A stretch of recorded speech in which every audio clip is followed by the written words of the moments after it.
out. I used to be an infant teacher, and it's very definitely come out in what I've prepared for today. But I do have to tell every little person that here, there's no chocolate here. The chocolate's for the end.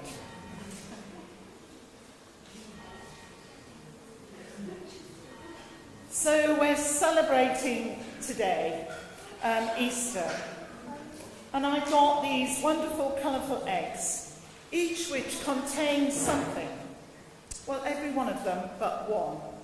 And they're going to help us to think about God's Son, who he sent, that we might have life in all its fullness. That most precious gift that we could be given because Jesus died for us. But today, of course, we celebrate that he is risen, that all our sins and failures are taken away, and that we might live life with joy in our hearts. Symbols can be a good way of teaching us so much and help us to remember what we've been taught, or to remind us about what we already know. I'm going to need volunteers to come and to open up an egg, see what's in it, be able to read a little bit from the Bible that's in there, and then I'll tell you about it. Jake, you're going to come and do the first one. Brilliant.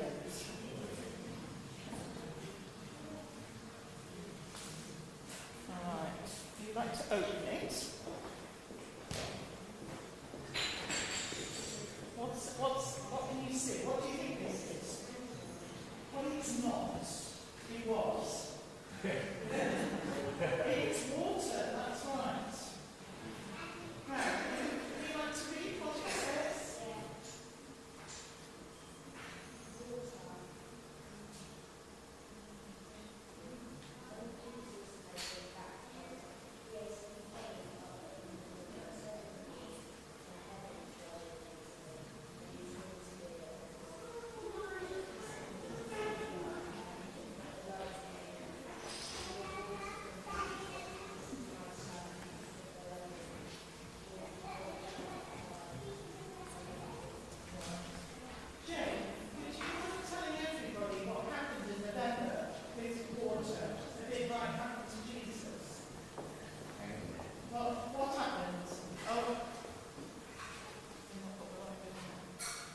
That'll work. So Jake read all the bit from Matthew about Jesus being baptized. So you know that. What happened to you? I was baptized. Water was poured on your head. That's right, yes. So you were baptized with Mummy in November, weren't you? Brilliant. Well, you go back to your seat, thank you. And water, we know, is essential for life. 60% of our bodies are made from water. We need to use it every day to wash and drink, to clean. We taught Jake was baptized with water. Jesus made water into wine. And so the water reminds us of Jesus' life and his teachings. Okay, I need somebody for a second one.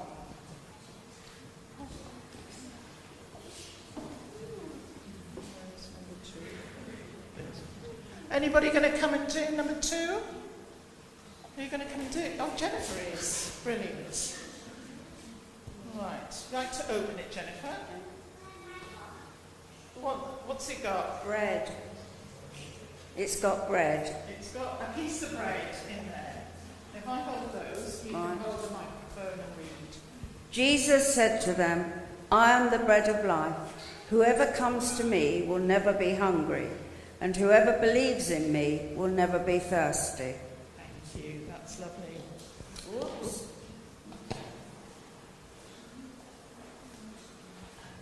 I think the bit of bread that I found in there was some olive bread, but you can have a think about what's your favourite sort of bread. And of course Jesus talked about bread. He taught us to pray for bread in the Lord's Prayer. There was the miracle of feeding of the 5,000 when he had the 5 loaves. And on Thursday night, we remembered the Last Supper when Jesus broke the bread and said, every time we do that, we are to remember him. So another teaching about Jesus, which uses bread so many times. So now I've got number 3. Who could I bring number 3 to? So Emma, can I bring number 3 to you?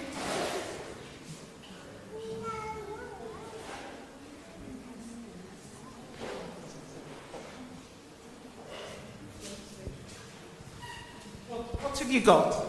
A washcloth. Towel. I had to adapt what would fit in there. Could you read that? Towel, John 13:4-5. Jesus got up from the table, took off his outer robe, and tied a towel around himself. Then he poured water into a basin and began to wash the disciples' feet and to wipe them with the towel that was tied around him. Just hang on to those. That's great.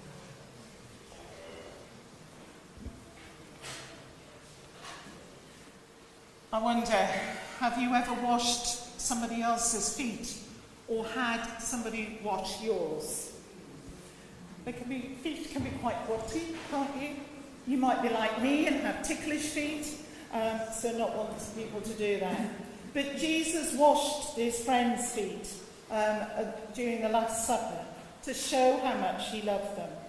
Peter didn't want him to do that, but Jesus was insistent that that's what he would do.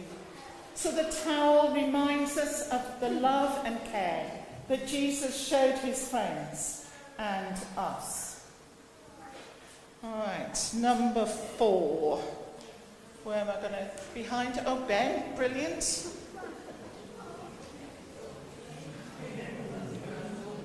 Have a look and see what's inside. What can you see?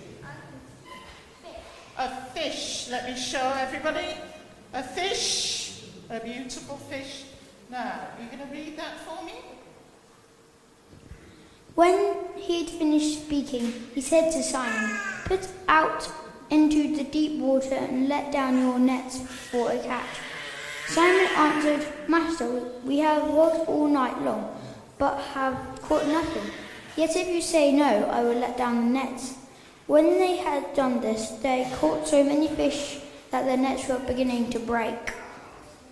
Thank you, Ben. So the disciples went to fish, and of course were told that they would be fisher of men. The fish is an important symbol. There's lots of miracles that include fish.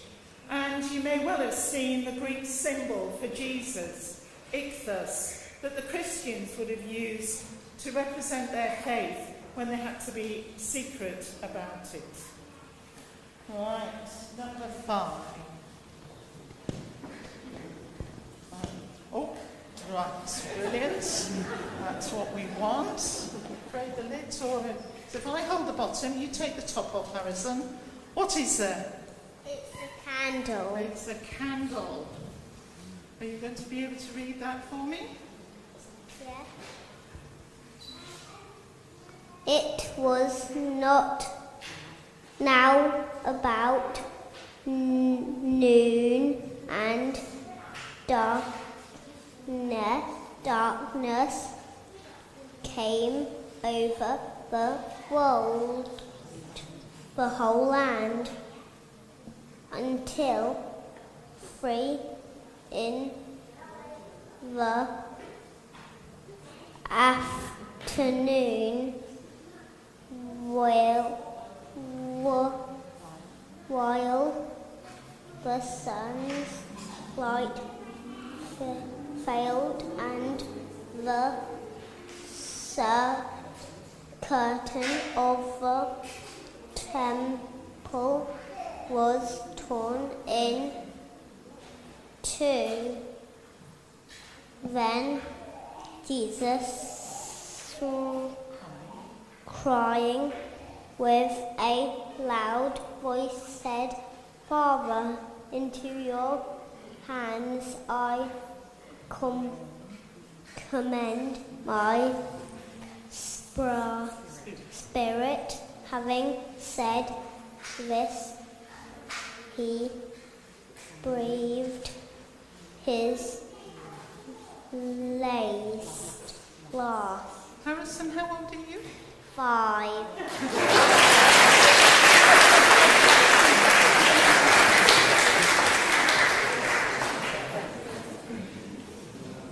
We have some amazing readers. So, of course, on that night, Jesus' friends were very sad when he died. The whole earth went into darkness. And quite often when we're sad or in a difficult time, we might light a candle, perhaps to remember somebody that gives us comfort. Finley, would you like to come and help? No? Okay. Number 6. Number 6 for me? Okay.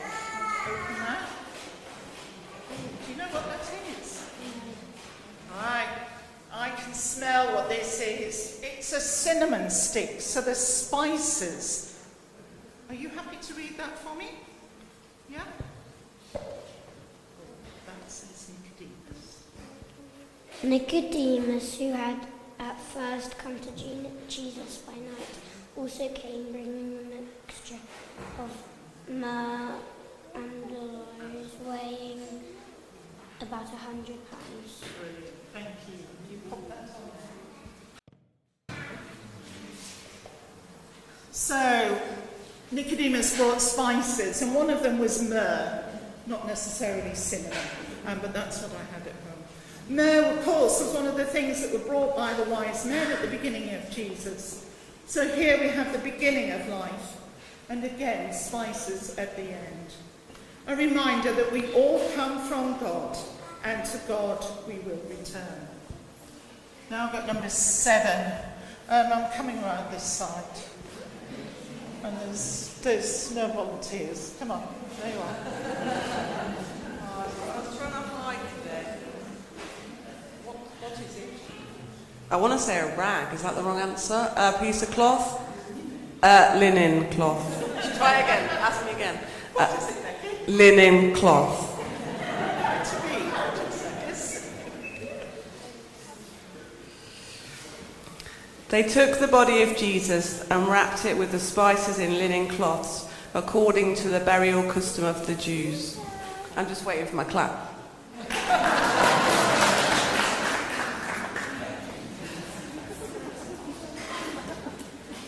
So, as I was reading from John, we heard various items that were in the story.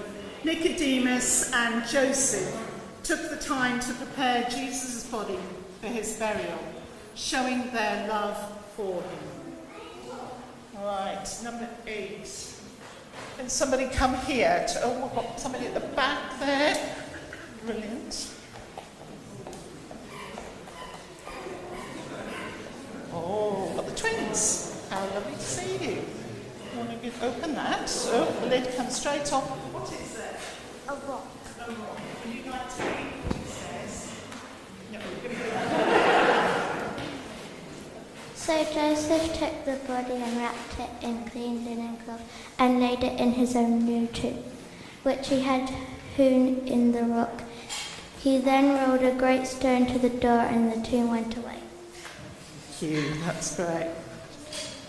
So, the rock was rolled, put in the front of the tomb. Of course, the tomb would have been just in the side of the cliff. And the rock placed there to keep Jesus' body.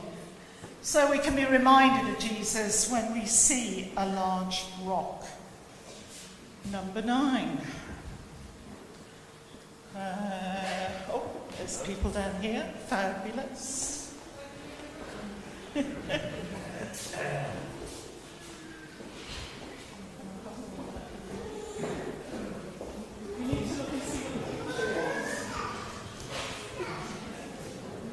It's a sunrise. Sunrise. If you were up at 5:30 this morning, like some of us were, there was an incredible sunrise over the top of Wendover Woods. Could you read a bit for me? This is from Mark 16, verse 2. And very early on the first day of the week, when the sun had risen, they went to the tomb. So a bit more of the story. As the disciples went, and the women actually went early in the morning to see what was happening. They were expecting to find Jesus in the tomb, but instead they found life. I'm going to open number 10 because it's got another picture.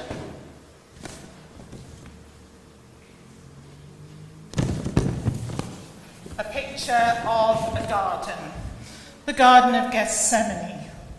And we've already heard an awful lot about what happened in the garden when the women went and found that the tomb was open. Mary got a huge surprise. Outside, we've got our Easter garden that you will be invited to add flowers to at the end of the service. But gardens are a huge symbol in the Bible of life and growth. So number 11. Can you do number 11?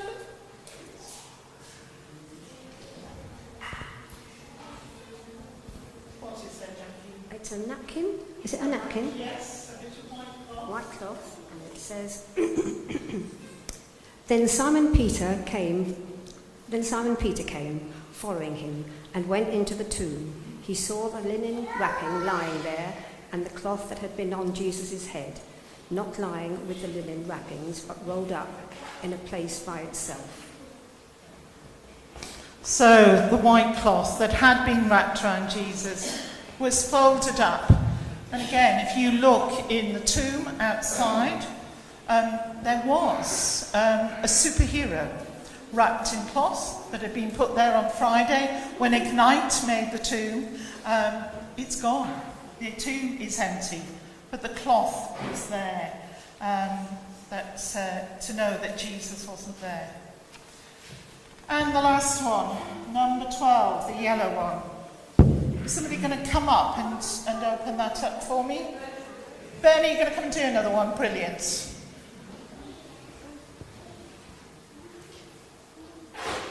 Open it up and see what's in that one. What's inside apart from a bit of paper? Nothing. Why do you think it's got nothing in? Because Jesus wasn't in the tomb. Absolutely. So you'd just like to read that sentence for us? They found the stone rolled away from the tomb, but when they went in, they did not find the body. So our egg is empty. Your chocolate eggs will be empty, although you might find something at the bottom. We celebrate that Jesus is risen. And our symbols have told us of the one who lived among us, so his teachings and miracles, the one who died for us, so 4 of the spits were the story of Jesus' crucifixion, and then the one who lives again for us all. Alleluia. Christ is risen. He is risen indeed. Alleluia. Thank you to everybody here today. I'd like to thank on your behalf everybody who did all of these beautiful flowers. There was lots of busyness yesterday. And a quite remarkable thing is the vast majority haven't used Oasis. So we're moving away from that and becoming more and more eco. So really, really beautiful, all of them. So thank you. If you're here, thank you for what you've done. And thank you to these amazing people behind us who have played and sung all week and all morning. So thank you.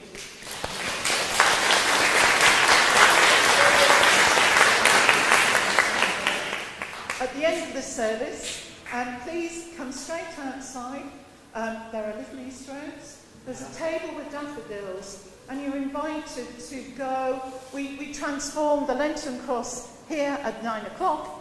you're invited to put daffodils onto the middle cross in the garden outside.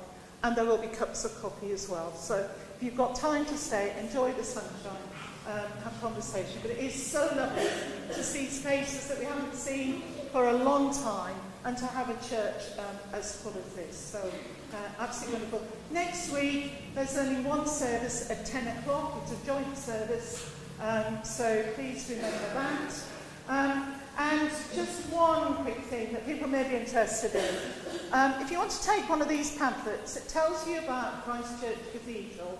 And one of the things it tells you is how to apply for a pass, a parishioner pass. So if you get one of those, it means you can go into the cathedral whenever you want to for nothing. So please do take one. They're at the back and take that. So thank you, Simon.